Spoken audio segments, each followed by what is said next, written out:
nettoyer d'ici le mois de juin, c'est la promesse qu'a faite Valérie Pécresse. Ce samedi 16 mars, la présidente de la région Île-de-France a visité la décharge sauvage située sur l'île de loisirs de Saint-Quentin-en-Yvelines.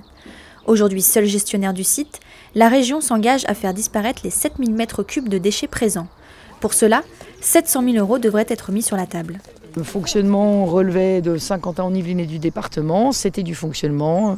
Le fonctionnement, il ne l'avait pas. Maintenant, il n'y a plus qu'une seule personne qui dirige et qui paye, et comme ça, on va nettoyer. Pour rappel, l'île de loisirs était historiquement gérée par un syndicat de gestion mixte. La région Île-de-France s'occupait des dépenses d'investissement, le département des Yvelines et l'agglomération de Saint-Quentin-en-Yvelines se partageaient les frais de fonctionnement. Ces deux derniers ayant quitté le syndicat, la région a donc repris à 100% la gestion de l'île de loisirs. Pour redonner vie au site avant l'été, Valérie Pécresse a déjà imaginé quelques projets.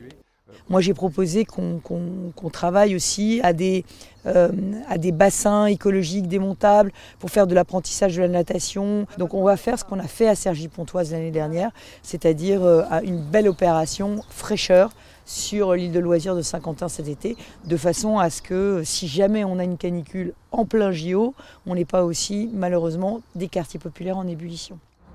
Lors de sa visite, la présidente de la région Île-de-France a aussi évoqué la création d'un éco-camping haut de gamme, des projets qui séduisent l'agglomération de Saint-Quentin-en-Yvelines.